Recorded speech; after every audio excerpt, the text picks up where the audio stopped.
Hello everyone, welcome to this video. In this video I'd like to talk to you about what's going on with the US. COVID-19 cases are rising, deaths are rising. On top of this, the euro is gaining ground against the US dollar because the dollar is losing value. And so the question, what's going on here? And it all starts actually with the period in which the US is in, which is election time. So think about it. President Trump's campaign is built on jobs, particularly, and with that actually generally wealth for the population, and the stock market doing well, and generally speaking, so also the US economy being competitive against other nations.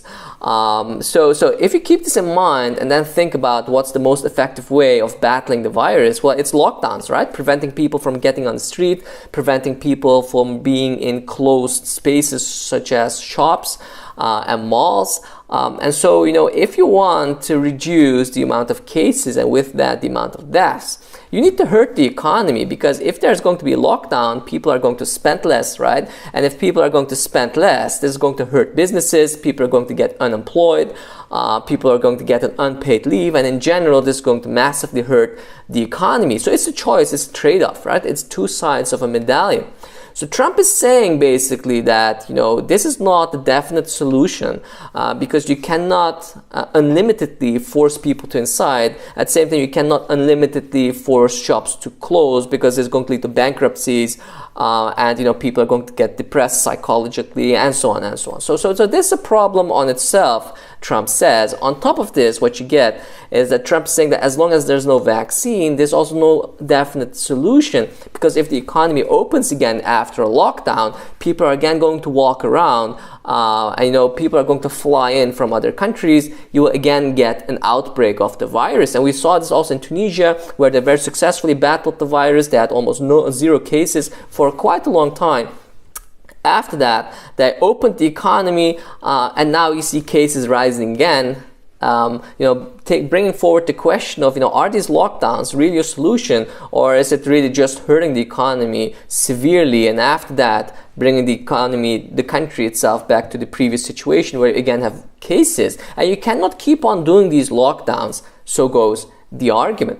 So amid all of this, what President Trump is saying is that we're not going to have any federal laws, regulations around lockdowns. We're not going to mandate masks even.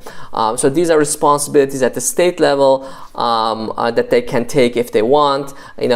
Shops can take them if they want, but we're not going to do them. So he's basically passing over the responsibility here in favor of the economy.